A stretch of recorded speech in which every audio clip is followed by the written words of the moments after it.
వ్యవసాయమే ముఖ్య జీవనాధార కుటుంబం. వ్యాపారమే ప్రవృత్తిగా చేసుకొని నిరంతరం పరిశ్రమించి నిజాయితీగా జీవనగమనం సాగించే కుటుంబం, మంచికి మానవత్వానికి మారుపేరుగాంచిన కుటుంబం నుంచి వచ్చి ఎటువంటి రాజకీయ అనుభవం లేని కుటుంబంలో వచ్చి ప్రజాసేవలో రాజకీయాల్లో నిజాయితీగా ఎంతో ఉత్సాహంగా దూసుకుపోతూ అతి తక్కువ కాలంలో ప్రజల నాయకుల ఆశీస్సులను పెద్దల అండదండలను మెండుగా సంపాదించుకున్న వీరబాబు గారి గురించి తెలుసుకుంటాం.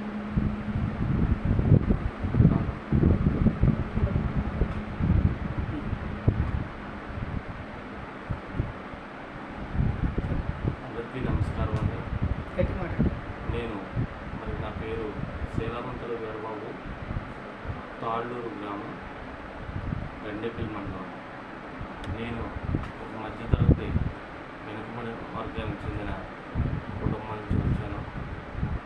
అలాగే నేను పద్మశాలి క్యాస్ట్ నుంచి కూడా అదే పద్మశాలి క్యాస్ట్ చేనేత కుటుంబం, చేనేత వర్గానికి చెందిన చేనేత వ్యాపారం నిమిత్తం చేసుకుంటూ జీవనం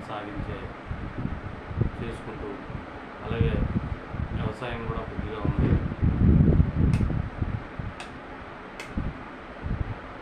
భాగంలో చేసుకుంటూ ప్రజల యొక్క మన్నలను ఎప్పటికప్పుడు పొందుతూ అనేక సేవా కార్యక్రమాల్లో పాల్గొంటూ జీవనం సాగిస్తున్నాను.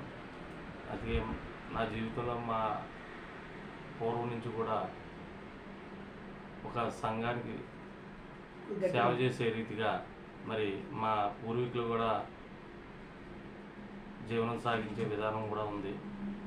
ఆ నేపథ్యంగా నేను డిప్లొమా ఎలక్ట్రికల్ ఇంజనీరింగ్ చదువుకుని 10 సంవత్సరాలు ఎలక్ట్రిసిటీ బోర్డులో సబ్ ఇంజనీర్గా కాంట్రాక్ట్ బేస్ మీద పనిచేసి అందులో ఒక లీడర్షిప్ వ్యక్తిత్వాన్ని అలవర్చుకుని ఆ రకంగా నేను జీవనం కొనసాగుతున్న తరుణంలో వ్యాపార రంగంలో ప్రవేశించి వ్యాపారంలో కూడా జీవనం సాగిస్తూ రాజకీయాల మీద కొంచెం బట్టల వ్యాపారం, వస్త్ర వ్యాపారం, Kavyanjali sarees and readymade showroom 2012లో పెట్టి దాంట్లో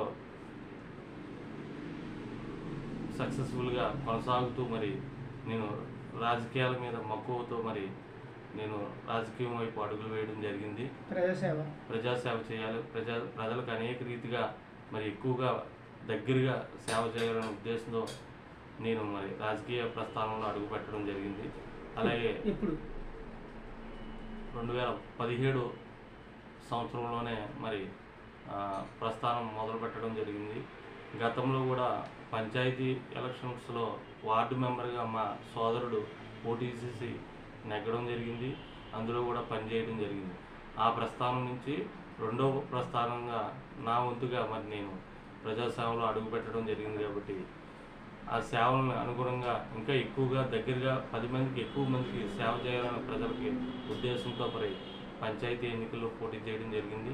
అందులో విజయం సాధించడం, అలాగే నాపై పెట్టుకున్న ప్రజలకి నమ్మకాన్ని ఒమ్ము చేయకుండా నేను ప్రజలకు అందుబాటులో ఎప్పటికప్పుడు ఉంటూ వారికి ఏ అవసరాలు వచ్చినా ఏ టైంలో ఏ సమయంలో కూడా ఫోన్ చేసినా నాకు మార్గ మధ్యలో చెప్పినా కూడా నా దగ్గరికి వచ్చినా కూడా నేను సేవలు చేయడం జరుగుతుంది. కాబట్టి దానికి అనుగుణంగా నాకు మంచి విజయాన్ని ఇచ్చి వారిచ్చిన గుర్తింపుని నేను సద్వినియోగం పరుచుకుంటూ వారికి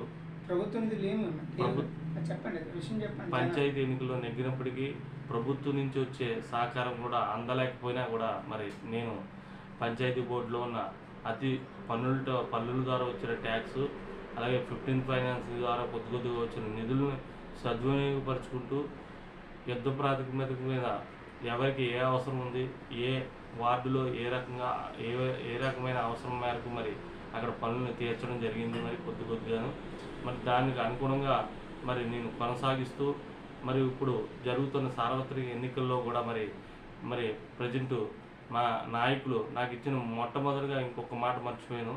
నాకు అవకాశం ఇచ్చిన పెద్దలు గౌరవనీయులు శ్రీ జ్యోతుల నెహ్రూ గారికి వారికి ఎల్లప్పుడూ రుణపడి ఉంటాను.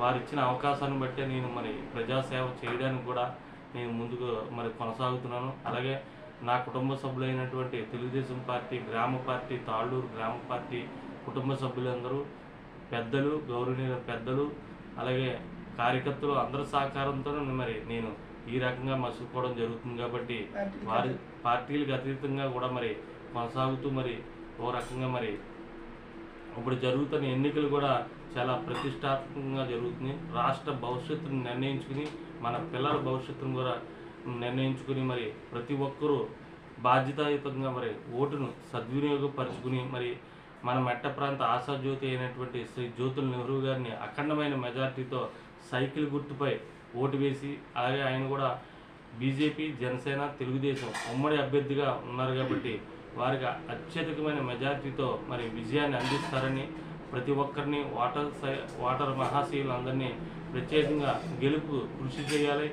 ప్రతి ఒక్కరూ మరి మంచి ఆలోచనతో తెలివిగా ఆలోచించి మన పిల్లల భవిష్యత్తు, మన రాష్ట్ర భవిష్యత్తును కూడా దృష్టిలో పెట్టుకుని ఓటును సద్వినియోగపరుచుకుని సైకిల్ గుర్తుపై అఖండమైన మెజార్టీతో ఓట్లు వేసి గెలిపిస్తారని మరి కోరుకుంటూ మరి దగ్గర సెలవు తీసుకుంటున్నాం.